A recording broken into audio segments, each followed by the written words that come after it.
Albert Einstein famously remarked in a conversation with Werner Heisenberg, he said, in the West we've built a beautiful ship and in it has all the comforts. But actually the one thing that it doesn't have is a compass, and that's why it doesn't know where it's going. This paradox of our times was propounded by the Dalai Lama when he said we have wider freeways but narrower viewpoints. We have taller buildings but shorter tempers. Will Smith said that we spend money we haven't earned on things we don't need to impress people we don't like. And it's phenomenal how the same technology that brings us close to those who are far away takes us far away from the people that are actually close. 30 billion WhatsApp messages are sent per day, but 48% of people say that they feel lonelier in general.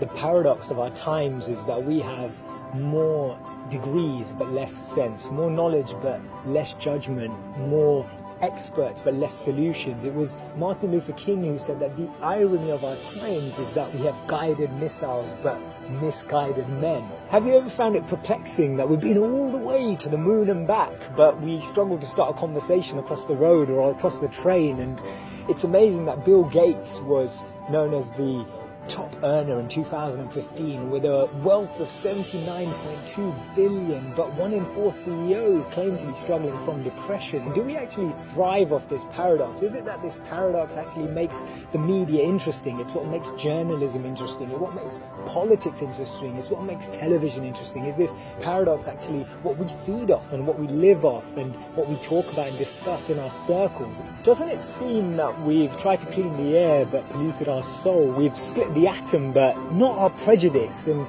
we're aiming for higher incomes but we have lower morals. So I'm hearing you ask, how do we bring a change? How do we dissect this paradox that exists in our lives? And it starts by us, each of us, pressing pause, pressing reset, and then pressing play again, taking a moment to become more conscious, taking a moment to become more aware, taking a moment to really reflect on the consequence, the implications of a misplaced word, of an unnecessary argument that we all know we didn't need to have, or to speak to someone just slightly differently, in a different tone, in a different voice, in a different empathy, with a different perspective, just to really connect with people on a different level.